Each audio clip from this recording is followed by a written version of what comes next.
The enemy is a very good teacher. This is DSP, and I am the Digital Headhunter.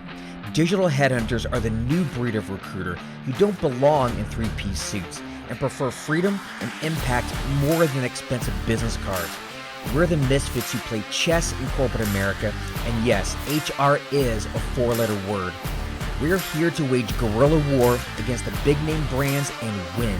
So watch as I scale up my practice, and along the way, I share all my digital marketing strategies, real life sales techniques, recruitment hacks, and big biller interviews. Welcome to the Digital Headhunter.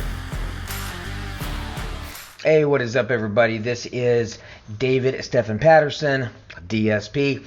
And for all of you beautiful headhunters and executive recruiters out there, I have a special treat for you today.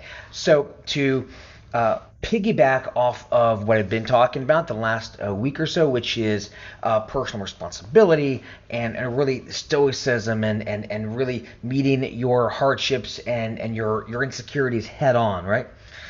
So to go along with that, I have a special treat for you now. That line I mentioned in the beginning part of this video, the enemy is a very good teacher, that is from the Dalai Lama. And the enemy is probably one of the best teachers, and we're going to be talking about that when it comes to our discussion of the war of art. In fact, we are going to be talking about this over the next few days. We're going to take a bit of a tour through this book, and this book is bar none one of the most important books I've ever, actually the most important book I've ever read, because I cannot tell you about any other book that I've really read more than once, with the exception of books like, the Dune series or Hitchhiker's Guide to the Galaxy, Lord of the Rings, the classics.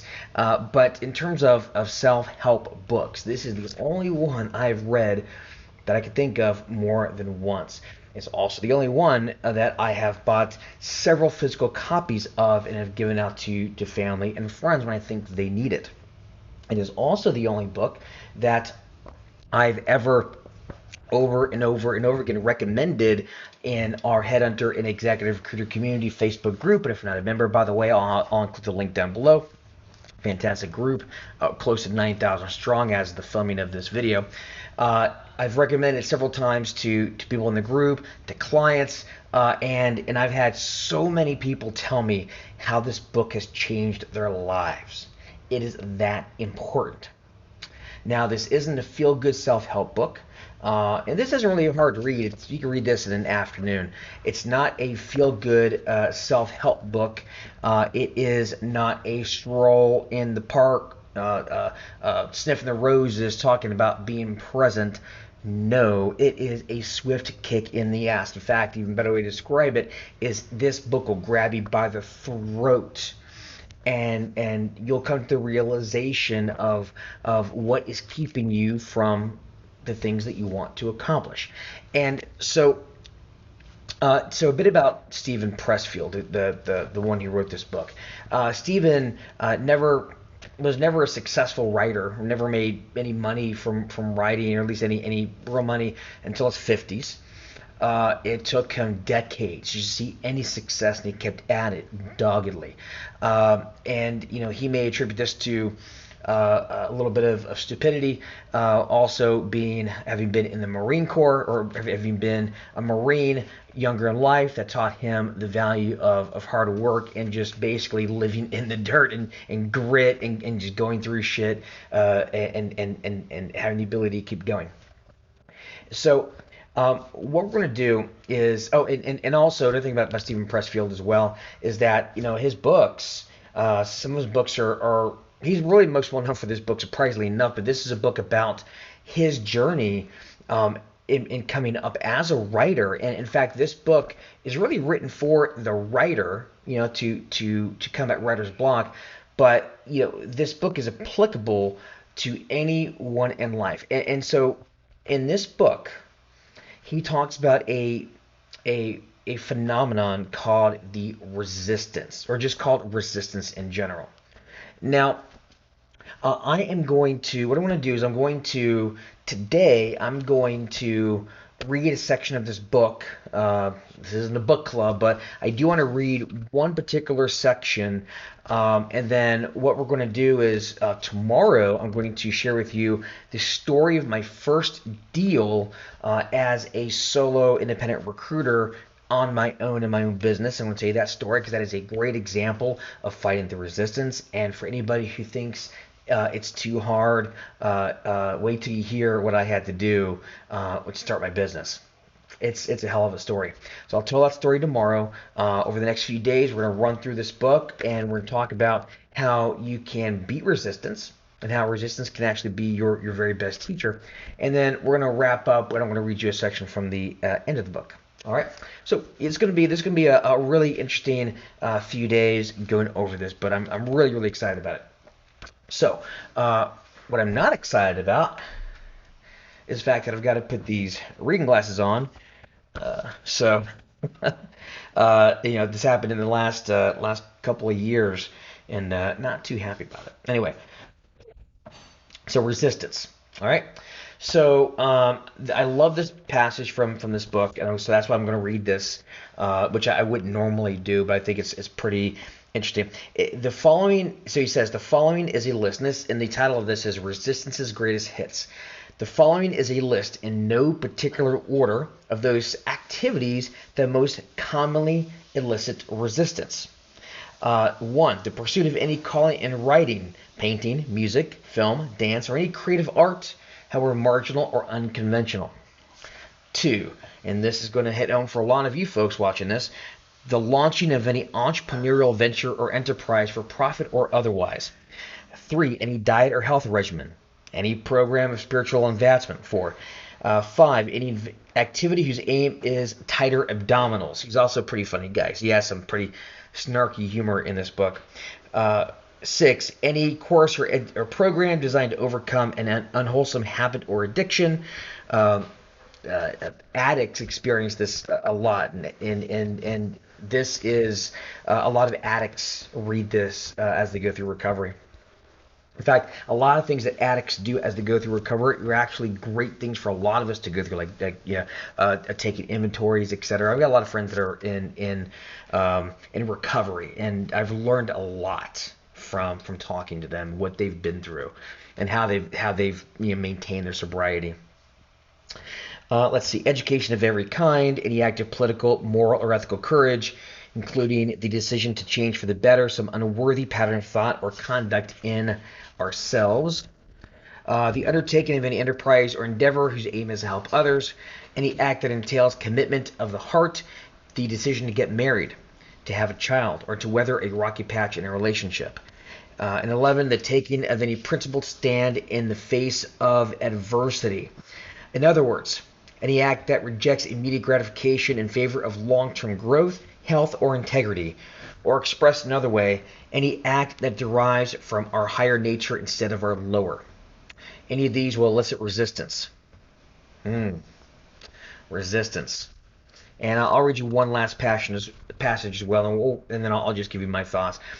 Resistance is invisible. Resistance cannot be seen, it cannot be touched, heard, or smelled, but it can be felt. We experience it as an energy field radiating from a work in potential. It is a repelling force. It's negative. Its aim is to shove us away, distract us, prevent us from doing our work. I'll leave it there. Bottom line, this book is about doing the work. Not how to be inspired, not how to, it's just simply how to do the work. And you have to realize that your work, whatever that work is a gift that you have to give to the world. You owe it to the world. Now, if you're working a 9-to-5 as a CSR, okay, maybe that's not your gift to the world, unless you have a passion for customer service and tech support. Then, okay, hey, that's your gift. But for many of us, our jobs are our passion. You're a recruiter, you're an entrepreneur, you're trying to build a legacy for your family, maybe it's getting in shape or whatever all those things are. But anytime you're trying to better yourself and to give your gift to the world in terms of your business, your health, because again, getting in shape isn't just for you, it's for your family, your friends, the example and the lives you might save by being a an example to maybe a friend that takes your example, changes their life, and because of that, doesn't get a heart attack and die. What you do, everything you do reverberates throughout the universe, or at least throughout our society, right? Throughout the world as we know it. And it's if you don't give your gift to the world, and if you don't do whatever you can to make that happen, you are doing a disservice, right? And resistance keeps us from that, right? Resistance is the snooze button that you have to hit 7 to 8 times in the morning and is keeping you from working out and getting in shape and losing the weight, which eventually leads to an early death, right? Resistance is what keeps you from starting your business. Resistance is what keeps you from writing your novel. Resistance is what keeps you from swallowing your pride and fixing your relationship with your son, your daughter, your father, your mother, your grandma, your wife, your husband, your partner. Okay? Resistance, you're fighting resistance is the key. All right? So we'll leave it at that. Tomorrow I will talk about my journey, specifically my story, my first deal as an independent solo, and then we will spend the next few days dissecting this book, and it is going to be awesome. All right. So with that being said, I want you folks to do me a favor. If you have not subscribed yet, do so. Also, I want each and every one of you to ask a friend or send this channel out to somebody who you think may need this. Even if they're not a recruiter, we're doing a lot of mindset stuff right now, and this is a really, really important section we're about to get into. Share this with others. All right, share this with others that you think may need it. Additionally, I have a free app that just came out called the Pocket Headhunter. If you want in on that, all these videos are on there as well. Still subscribe, please, but all these videos are on there as well. So if you can't watch on YouTube, they'll appear on the app. The link to sign up will be there down below. My Facebook group is down below as well. If you're a recruiter and you're looking to up your game, if you're an independent recruiter or small search firm owner, I can say at this point I am the top digital marketer in the recruiting space. My programs are the most unique in the world. Some consider me the CrossFit, I suppose, of recruiting training and digital marketing or recruitment marketing, because my stuff actually works, and I make you work your ass off, but it's effective. So I want you to click the link down below if you want to work with me directly. But at the end of the day, if you don't do any of those things, I want you to implement this stuff, right? Like yesterday, I mentioned you should go do something, put yourself out there in a Facebook Live or a piece of content that with a controversial topic. A few days ago, I talked about working out of your comfort zone every single day. Start implementing these things. Don't just watch. Implement them. And if you feel resistance along the way, we're going to teach you how to beat that. All right? I'm excited. Hope you're excited. We're all excited. And with that said, my beautiful recruiters, I will bid you adieu and talk to you tomorrow. Peace. Hey, thank you for watching the Thrive Daily video series for recruiters and how to pivot your business so you can survive and thrive during this recession. Make sure you subscribe, sign up at thrivedaily.io, and as always, recruiters, happy hunting. Oh.